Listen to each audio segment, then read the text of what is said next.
El día de hoy vamos a hablar acerca de cómo fue posible que las direcciones IP versión 4 duraran tantos años, ya que desde los años 90 se estaban acabando. Esto fue gracias a NAT o Network Address Translation, que consiste en la reescritura de encabezados de los paquetes IP para poder usar direcciones IP privadas hacia adentro de un corporativo, escuela, local, comercial y direcciones públicas hacia afuera. Soy el profesor Rolando Vallejo y te doy la más cordial bienvenida.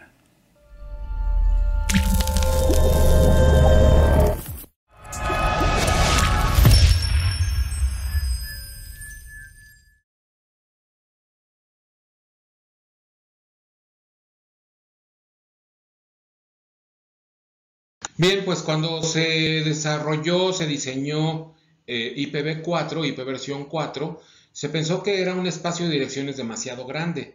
Este espacio de direcciones podría alojar teóricamente hasta 4.500 millones de hosts de dispositivos, routers, dispositivos móviles, lo que ustedes quieran.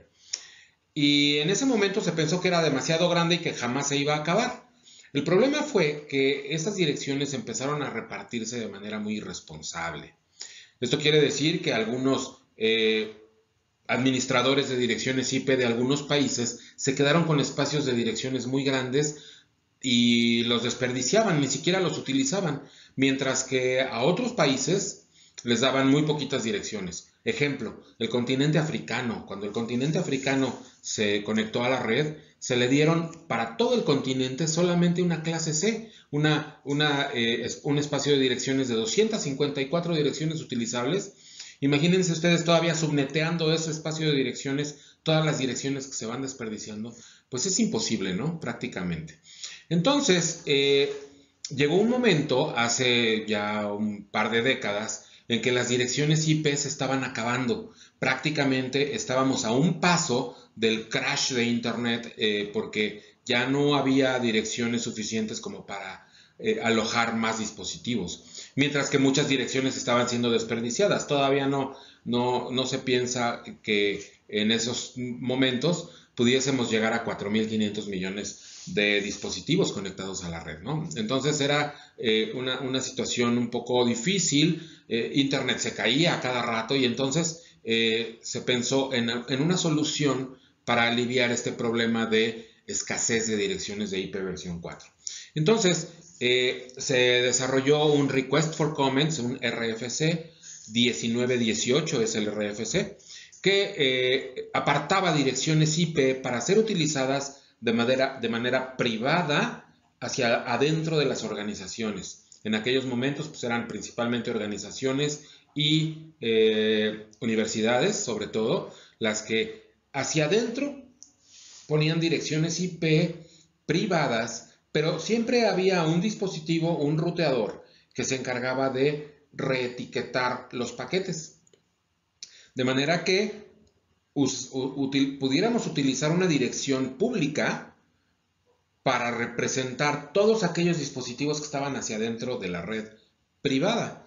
Y entonces el trabajo concretamente del router era reetiquetar las tramas, cambiar las direcciones de origen y las direcciones destino en el paquete IP para hacer un switcheo entre la dirección privada y la pública y de regreso de la pública a la privada.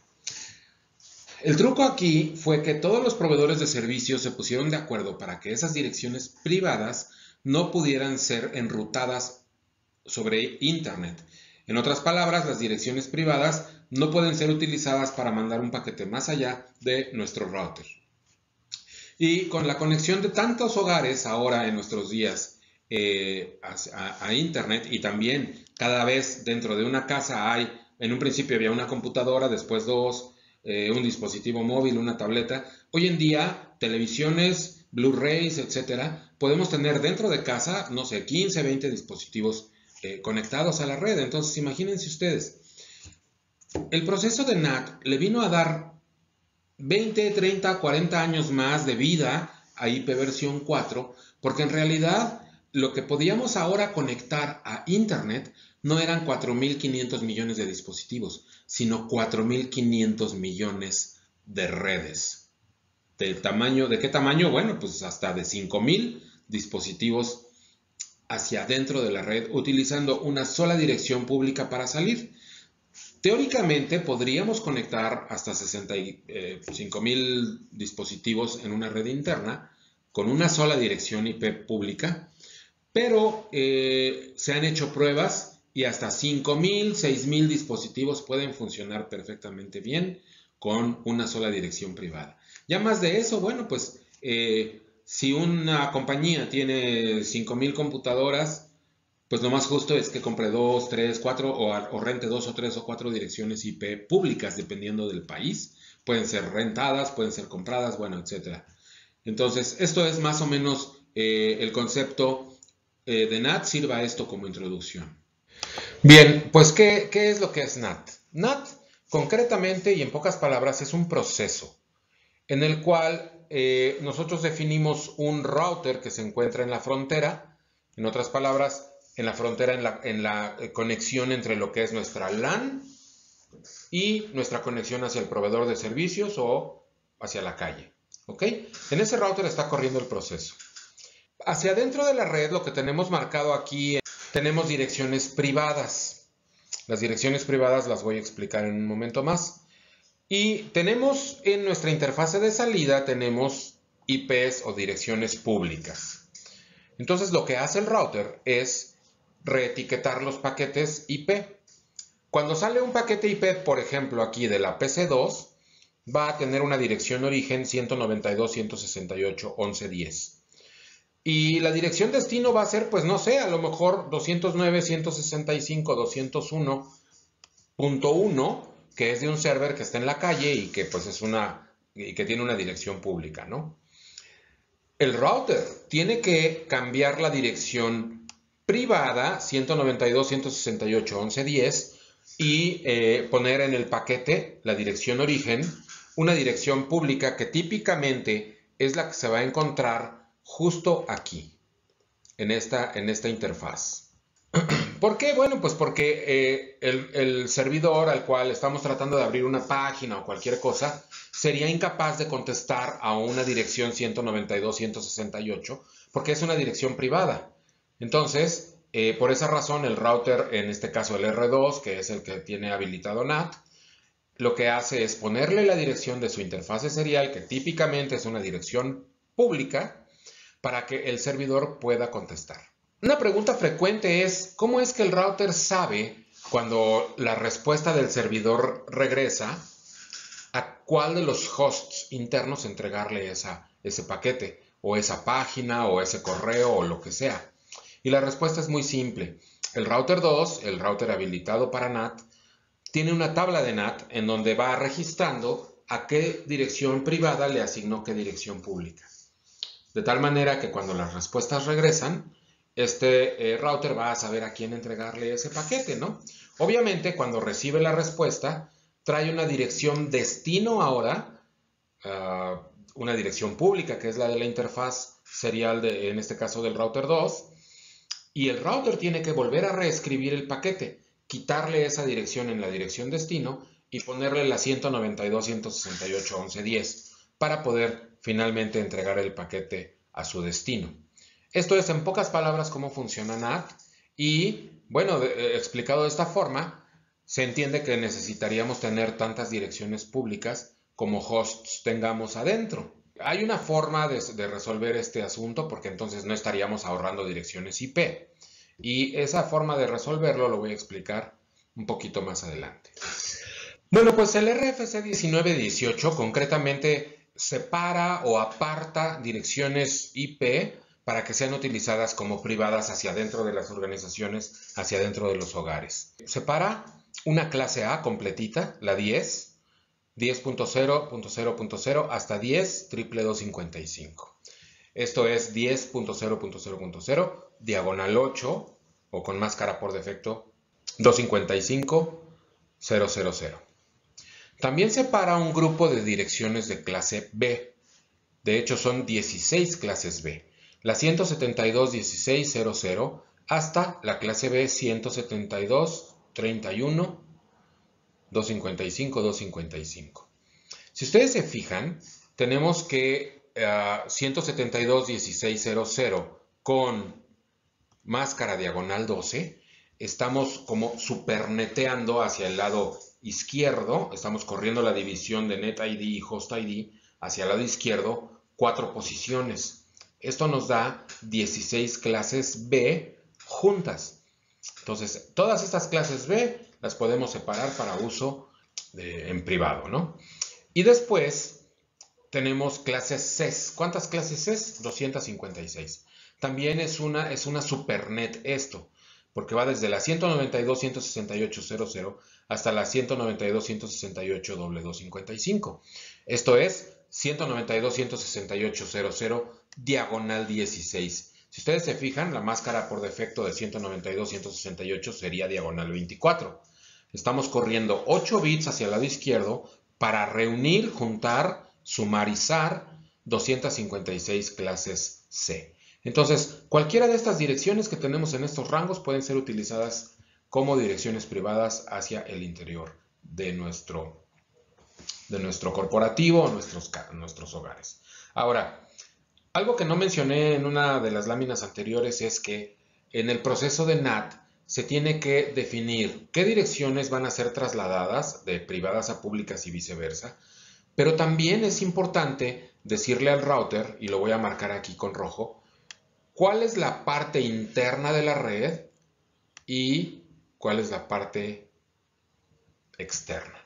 En este caso, bueno, del lado izquierdo tenemos la red interna y del lado derecho tenemos la red externa. Noten esto, el router no podría saber cuáles de las interfaces que él tiene son dentro del corporativo y cuáles son fuera. Entonces tenemos que entrar a las interfaces y decirle, mira, tu interfase vas a ser externa y tú vas a ser interna. Bueno, pues en muchas ocasiones es necesario estar monitoreando la implementación de NAT en una red corporativa. En una red casera, pues normalmente no hay necesidad, pero en una red corporativa sí. Entonces, las salidas, los outputs de los comandos de show y de debug me van a estar mostrando unos términos que tengo que saber lo que significan para poder comprender esas salidas de los comandos de show. Y esos términos son concretamente inside local, inside global y outside global. ¿Qué significa esto? Bueno, estos términos globales, estos global que tenemos aquí del lado derecho, son las direcciones tal y como son percibidas desde afuera de nuestra red, siendo la perspectiva nuestra red. Y por otro lado, las direcciones local son las que son percibidas desde adentro de nuestra red local. Entonces, de esa manera están organizadas. Ahora, ¿cuál dirección es inside local? Inside local es la dirección IP tal y como se la ponemos a la tarjeta de red del host interno, del host local. En este caso, pues, y en la mayoría de los casos va a tratarse de una dirección privada. 192.168.10.10 es la dirección, que por cierto también en este momento es dirección origen de un paquete. Se va a enviar un paquete tratando de abrir una página web que está en un servidor que está aquí abajo, 209.165.201.1. Esa dirección 209 es la dirección outside local. La dirección outside local es la dirección IP tal y como la vemos desde adentro. Hay que recordar que tal vez ese servidor tiene también una dirección privada, 10.10 algo, podría ser. Pero tal y como nosotros vemos a ese server desde aquí, es 209.165. Es la dirección externa, tal y como la vemos desde el local, desde adentro. Entonces esa será también, en este caso, la dirección de destino de un paquete, porque voy a pedir una página web. Entonces la dirección destino es del servidor web y la dirección origen es la mía, tal y como está ahí. Ok, ahora, este paquete va a atravesar al router y el router va a hacer una reescritura. La dirección inside local es la que tiene que cambiar y va a tener que poner una dirección, en este caso es 209.165.202.26. Esa dirección se convierte ahora en inside global. Es la dirección interna, la dirección del host interno, pero tal y como la ven desde el globo. Por eso es inside global, tal y como la ven desde afuera. ¿Ok? Y en este caso, Outside Global es la dirección externa, tal y como se ve desde afuera.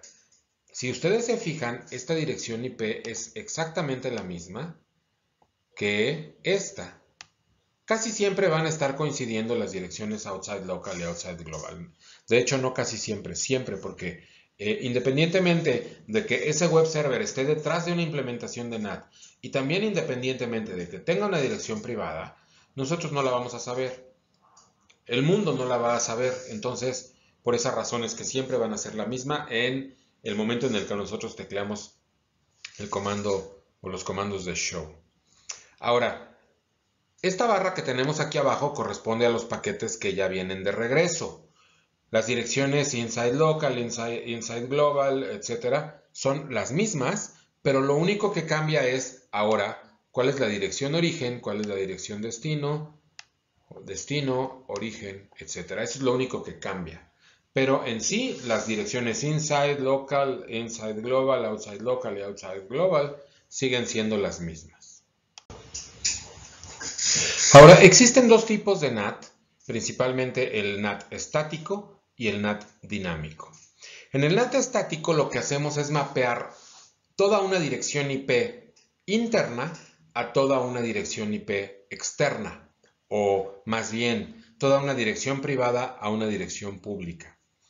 Esto típicamente se hace para poner servidores dentro de una red corporativa o de una red local, para que en ese servidor se le pueda poner una dirección IP privada, pero se le asigne una dirección IP pública completita a ese server, de tal manera de que podamos alcanzarlo desde afuera siempre a ese server, sin importar cuál sea el servicio que queremos. En otras palabras, si yo quiero abrir la página web, voy a ir a la dirección que yo conozco desde afuera, y ese paquete va a llegar al servidor y el servidor me va a mostrar la página web. Pero si quiero abrir un correo que está ahí, si quiero abrir un telnet o cualquier otro servicio de ese servidor, voy a ocupar la misma dirección IP pública para tener acceso a esa dirección privada. En este caso, tenemos por ejemplo un server que tiene la dirección 192.168.10.10, que desde luego se trata de una dirección privada. Ajá. Pero desde afuera lo ven como 209.165.202.26. Si le hablas al puerto 80 te va a contestar la aplicación servidor web. Si le hablas al puerto 25 te va a contestar la aplicación de envío de correo. Si le hablas al puerto 23 te va a contestar la aplicación servidor telnet. Pero toda la dirección IP está mapeada por completo a la dirección IP privada. ¿Ok? Entonces eso es NAT estático. ¿Cuántas direcciones públicas necesito? Pues tantas como servidores tenga. De hecho, esto se acostumbra más a hacer para servidores solamente. Aunque hay otras formas también de resolver para que yo pueda tener una sola dirección IP pública mapeada a varios diferentes servers. Eso lo vamos a ver un poco más adelante. Pero en esencia el NAT estático es mapear una IP pública a una privada para poder tener accesibilidad o alcanzabilidad desde el exterior de la red. El NAT dinámico se utiliza principalmente para todas las demás computadoras. Todos los clientes que tenemos en la red interna podrían mapearse a una sola dirección IP o a varias direcciones IP privadas, no importa. En realidad, lo que ocurre aquí es que las direcciones públicas que van a estar utilizando los hosts, por ejemplo este 1011, cada vez que quiera salir a internet, el router 2 le va a asignar o le va... No es el mismo concepto de DHCP de préstamo de direcciones, es más bien una reescritura del paquete, pero va a usar, por ejemplo, si quisiera salir ese host, va a usar una dirección IP pública, y cuando quiera salir el de abajo, el 1012, va a usar tal vez otra dirección pública. Estamos hablando de NAT, en donde son direcciones completas las que se mapean internas a externas, etc. Entonces, el problema de esto es que yo necesitaría tener tantas direcciones públicas como privadas o como hosts tenga hacia adentro de mi red. Y bueno, cada vez que por demanda algún host interno quiere salir, pues el router le asigna una de las direcciones del pool que tenemos para poder salir a la calle. Esto tampoco se usa, el estático se utiliza más para servers, pero NAT como tal no se utiliza mucho para computadoras normales, hosts dentro de una red corporativa, porque entonces se pierde el objetivo de querer ahorrar direcciones públicas. No puedo ahorrar direcciones públicas si tengo que prestar una dirección pública por cada host que hay adentro. Entonces vamos a ver un truco más adelante que nos permite ahora sí ahorrar direcciones públicas. Bueno, otro de los tipos de NAT que podemos encontrarnos es Port Address Translation. Port Address Translation es en realidad lo que siempre se ocupa, porque NAT, como Network Address Translation, en realidad no nos sirve para conservar direcciones. Necesitamos tener un mecanismo para conservar direcciones, y ese es PAT, o Port Address Translation. ¿Cómo funciona? Bueno, esto funciona así. Tenemos nuestro router que tiene habilitado el NAT, y tenemos hacia acá pues nuestra conexión hacia afuera, hacia la calle, y tenemos nuestra conexión hacia lo que es la LAN. ¿Ok? Típicamente vamos a tener solamente una dirección pública para salir, y si imaginen ustedes que esta computadora quisiera salir, utiliza esa dirección pública, este router guarda en su tabla que a esta computadora 3 le prestó la dirección pública que tenemos, a lo mejor la que asignamos a la interfase serial. Cuando quiera salir la computadora 2 o cuando quiera salir la computadora 1, ya no va a haber una dirección para prestarle o para ocupar para salir, ¿no? Entonces lo que se hace es que se considera también el puerto de capa 4 o el puerto de capa de transporte. ¿Cómo se considera el puerto? Bueno, pues imagínense ustedes que aquí tenemos que esta computadora 3 produce un paquete que va o intenta abrir una página web que está en la calle. Vamos a pensar que esa página web tiene una dirección pública 209.111, por ejemplo. ¿Ok? Entonces, esta computadora va a abrir una petición, petición de, si fuera página web, puerto destino 80 y un puerto origen, puerto destino 80, puerto origen, un número aleatorio arriba de 1024. Vamos a pensar que es el 2000, puerto origen 2000. ¿Ok? Entonces, este puerto origen, ese se va a tomar en cuenta para construir el paquete IP que va a ir a la calle. Y este router va a tomar nota diciendo, ok, a la dirección 10003, que venía una petición con puerto de origen 2000, le presto la dirección 200.111, lo convierto a 200.111, pero con un puerto origen 2000 y una dirección destino 209.111 y puerto destino 80. En pocas palabras, lo que estoy tratando de decir aquí es de que esta computadora, si abre una petición adicional, esa a lo mejor va a utilizar el puerto 3002, por ejemplo, y esta, cuando quiera salir a la calle, va a utilizar el puerto origen 6010, por ejemplo. Entonces, el puerto origen va a ser el parámetro que este router va a tener, o que va a seguir para mantener una pista de a quién le prestó qué direcciones. Una sola dirección, 201.111 en este ejemplo, va a ser utilizada para salir todo el mundo, pero con diferentes puertos origen. Cada petición tiene un puerto origen diferente. Cuando viene la respuesta, el puerto destino es el que tenemos anotado primero como puerto origen, y entonces el router es capaz de distinguir una comunicación de otra. Y de esa forma, entregarle al destinatario de la respuesta pues su paquete. Esto también se conoce como PAT, se conoce como sobrecarga de puertos, o de direcciones IP, perdón, o overload en inglés, el término en inglés. Concretamente lo que hacemos es que cuando estamos configurando la parte de NAT, al final le agregamos la palabra overload en la sentencia que implementa el NAT, le agregamos la palabra overload, y con eso lo estamos convirtiendo en PAT. Le estamos diciendo al router, sobrecárgate la dirección IP de salida para que podamos tener muchas direcciones internas mapeadas a una sola dirección externa.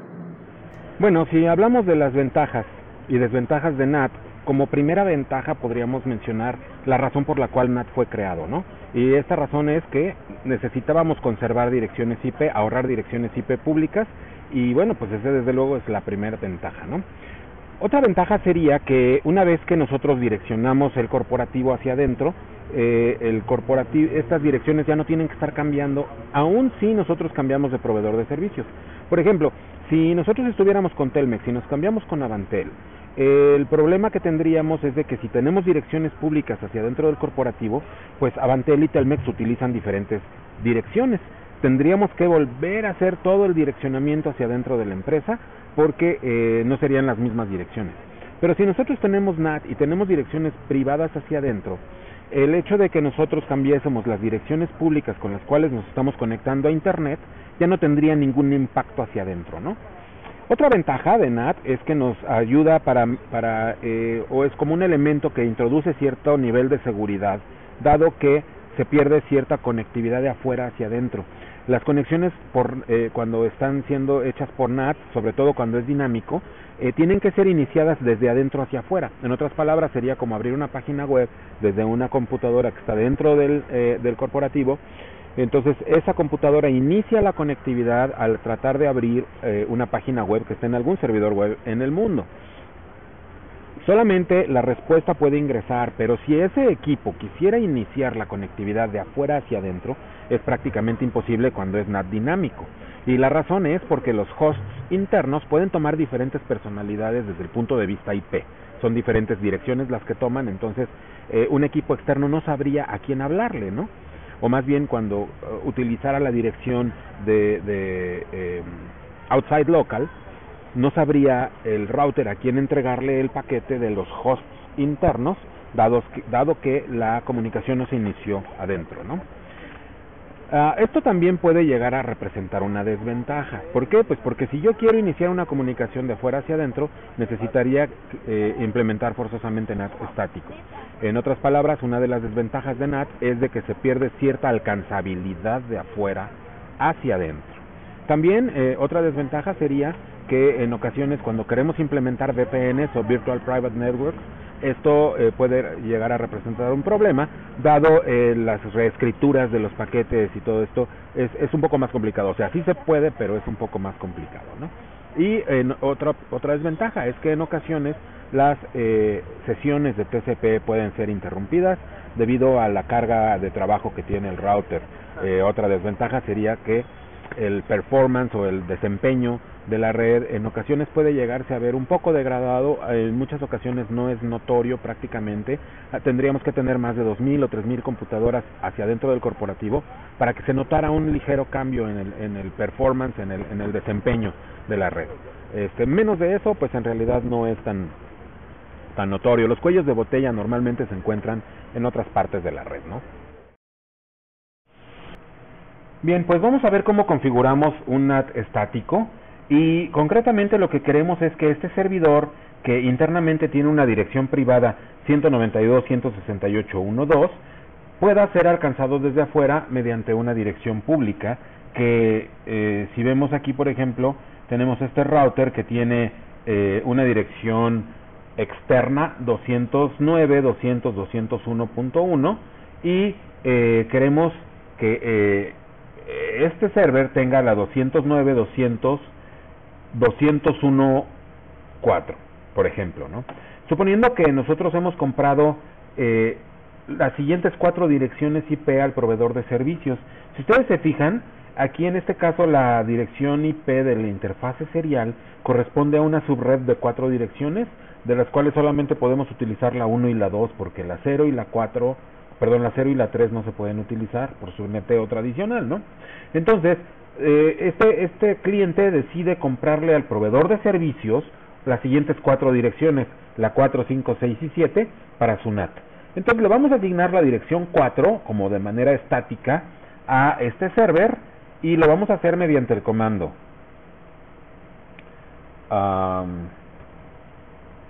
en modo de configuración global. El comando sería ipnat inside source static y aquí voy a poner la dirección inside local 192.168.1.2, que es la que corresponde al server, y le voy a decir que va a estar mapeada a la dirección 209.200, ¿era 200?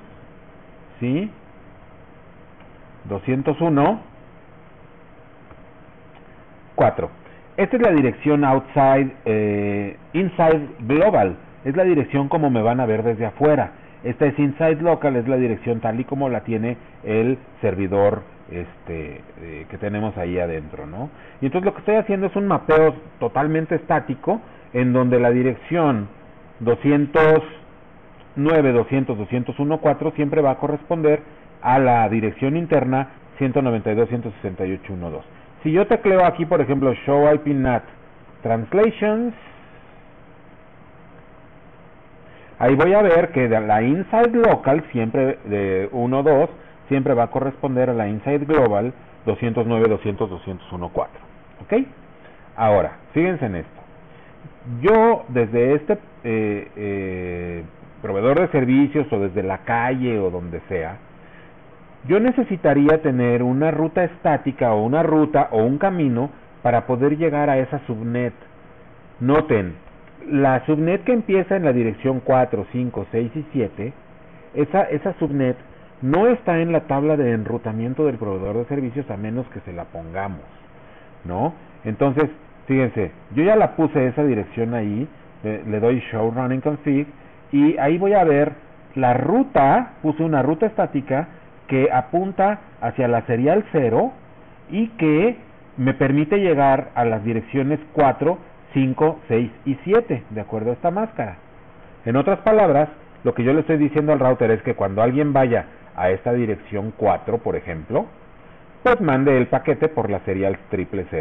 Esto es, yo puedo teclear el comando show IP route y me voy a encontrar con que hay una dirección estática, una ruta estática, que me permite llegar hasta la dirección 209.200.201.4. Noten lo siguiente, esa dirección 209.200.201.4 físicamente no está asignada en ningún lado, solamente forma parte de mi traslación de NAT estático. Si yo desde aquí le hago un ping a 201.4, ese ping es exitoso. ¿Qué es lo que está pasando acá? Bueno, pues lo que está pasando acá es que si yo le doy debug IP packet para ver los paquetes IP tal y como van saliendo ahí, y yo le vuelvo a dar un ping en este router, por aquí, por este router de NAT ya salieron paquetes, ya pasaron paquetes. Y fíjense, la dirección origen 192.168.1.2 y dirección destino 209.201.200.201.2 son direcciones de origen y de destino. ¿Por qué 2? Pues porque fue el que originó el ping. Esta línea corresponde a una respuesta de ping. ¿Ok? Aquí tenemos un ping que se origina en la 201.2, que corresponde al router ISP. Ajá. Y que la dirección de destino es 192.168.1.2. ¿Por qué? Pues porque ya existía una traslación. Aquí el ping lo hicimos en realidad a otra dirección, ¿no? A la dirección pública. Puedo teclear, puedo darle on debug all para apagar ese debug y voy a debuguear IPNAT y entonces voy a volver a hacer un ping desde afuera y voy a ver qué pasa en el router.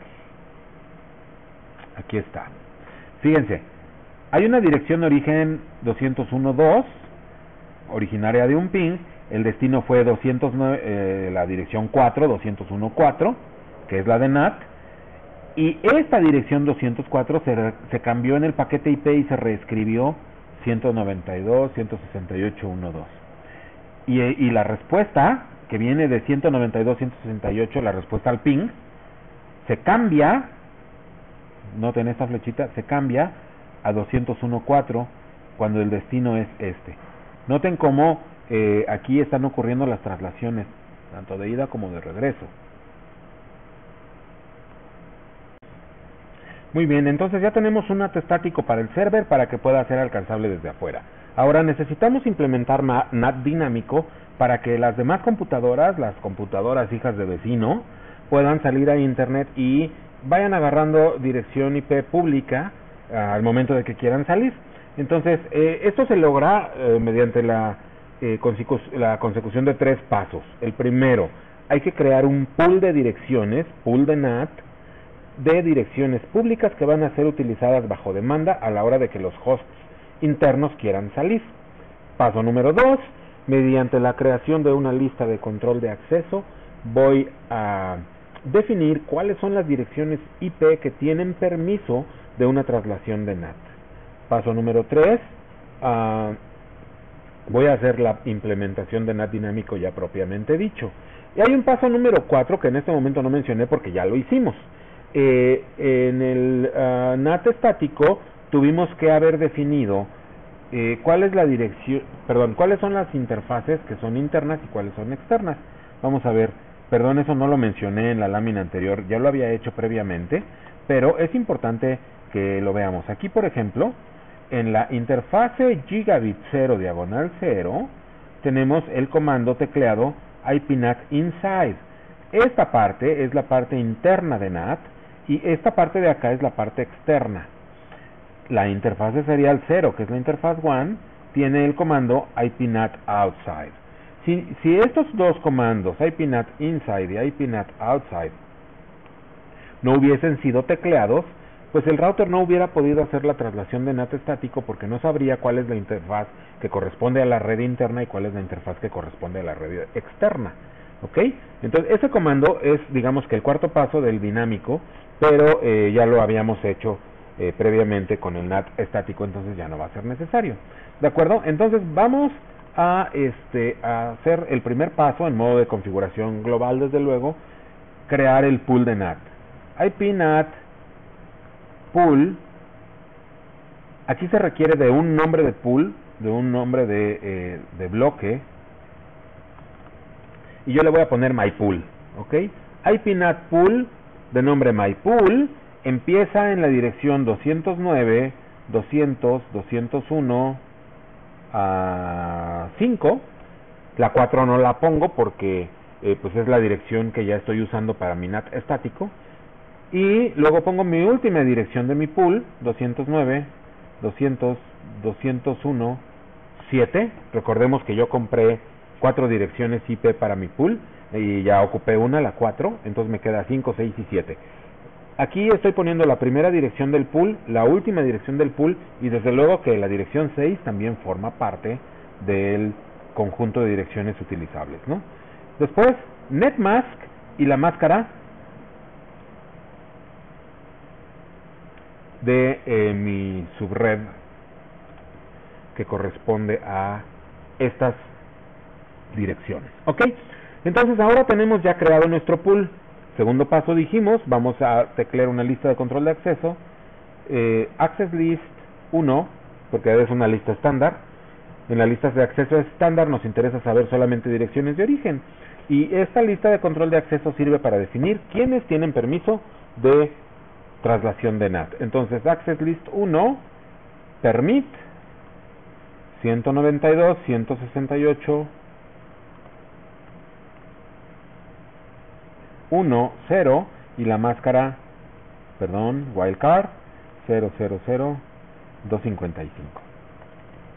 Recuerden que ahí después de esa línea hay un deny any que ya bloquea cualquier otra cosa. Ahora fíjense, el tema anterior es el de listas de control de acceso y ahí vimos que las listas de control de acceso se crean en modo de configuración global y luego se aplican en las interfaces.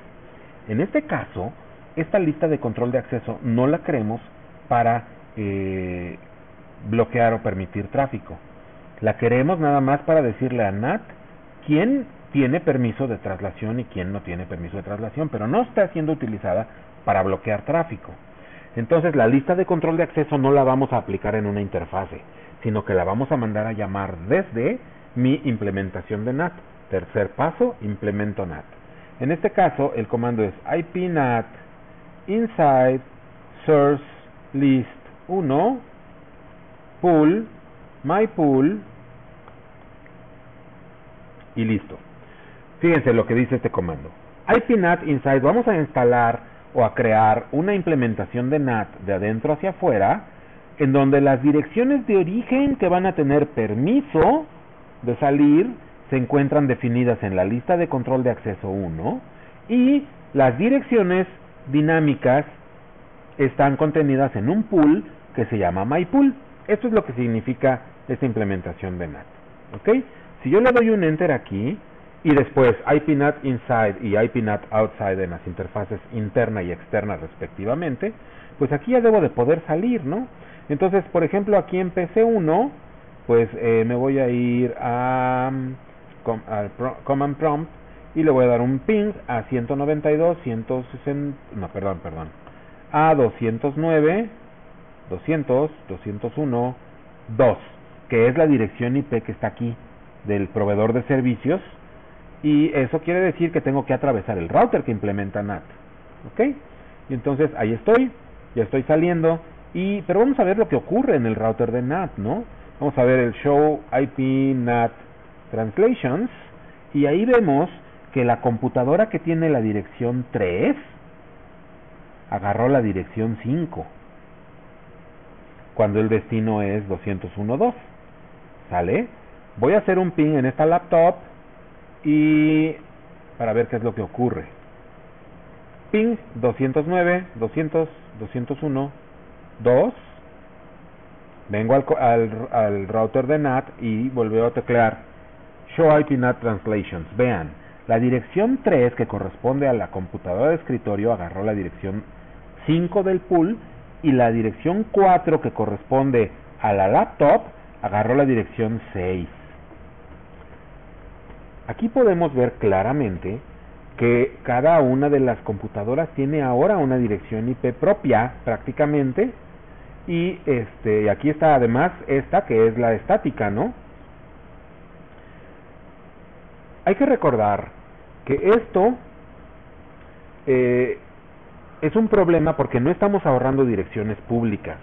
Necesito tantas direcciones públicas como direcciones internas tenga. Entonces, normalmente lo que se hace, y la solución que típicamente se implementa en los hogares, incluso sin que nosotros lo sepamos prácticamente, es que se sobrecargue la dirección IP de la interfase WAN de nuestros routers. ¿Ok? ¿Cómo lo vamos a hacer? Bueno, lo primero que tengo que hacer aquí para poder regresar esta configuración a como estaba, es pues que tengo que teclear todas las traslaciones. ipNAT translations, y le tengo que poner un asterisco. Voy a borrar todas las traslaciones de NAT, ya nada más tengo la estática, porque si no, no puedo darle el comando no ipNAT inside source list. Aquí lo que estoy haciendo es quitar mi traslación de NAT dinámico que yo había puesto, porque voy a poner otra diferente, otra traslación de NAT dinámico diferente. ¿Ok? Entonces, no pude haber tecleado este comando. Si yo tecleo este comando cuando todavía están estas traslaciones hechas, lo que va a pasar es que me va a decir, no puedes quitar esta traslación de NAT porque está siendo ocupada, ¿no? Entonces, por eso lo que hice fue borrar las traslaciones y ya pude borrar mi implementación de NAT. Ahora voy a hacer otra cosa diferente, más típica, más normal. ¿Ok? ipNAT inside source list 1, es decir, vamos a hacer traslación de NAT de adentro hacia afuera, y todas las direcciones IP que tienen permiso de hacer esta traslación de NAT se encuentran en la lista de acceso 1, y ahora voy a darle que en vez de que agarre direcciones que están en un pool, pues lo haga en la dirección que tiene la interfase, serial 0, diagonal 0, diagonal 0. Y como nada más es una dirección IP, necesito sobrecargar esa dirección IP. En otras palabras, necesito convertir este NAT en un PAT. Entonces lo que voy a hacer, en un Port Address Translation, entonces lo que voy a hacer es darle overload. Y eso ya me convierte una implementación de NAT en una implementación de PAT. Así de simple. ¿Ok? Ahora la dirección IP que se encuentra en la interfase serial 0 diagonal 0 diagonal 0 puede ser utilizada por más de un host, porque ahora se van a tomar en cuenta los puertos de origen de los paquetes cuando salen.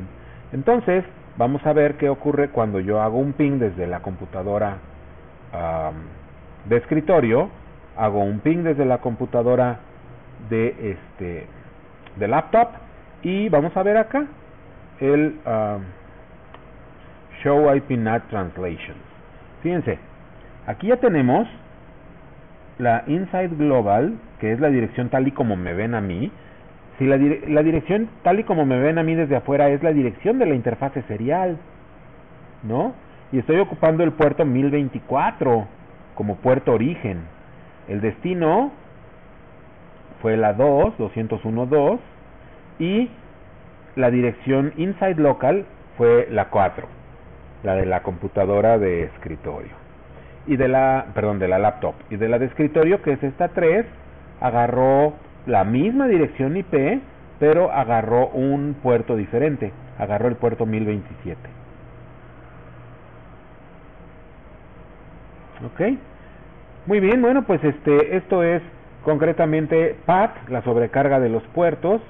Y obviamente, pues aquí cuando tecleamos Show IP NAT Translations, también está nuestra traslación estática. Ojo, quiero hacer una precisión aquí, y la precisión es: la lista de control de acceso solamente indica quién tiene permiso de salir o quién no tiene permiso de salir.